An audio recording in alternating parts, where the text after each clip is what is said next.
So on today's word of the day, we are looking at what fence is called in Igbo language. Fence. So in Igbo language, we call fence mbudi. Mbudi. Mbudi. Can you give it a trial? Mbudi. Okay, so let's also make a sentence with fence mbudi. Obi na edokwalum mbudim.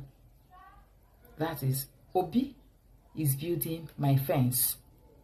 Obi na edokwalum mbudim. That is, Obi is building my fence. Ndokwa is actually rebuild. Ndokwa, rebuild, or nloyale. That is rebuild. But in this case, you can say ndokwa as build. Okay, so Obi na edokwalum mbudim. That is, Obi is building my fence.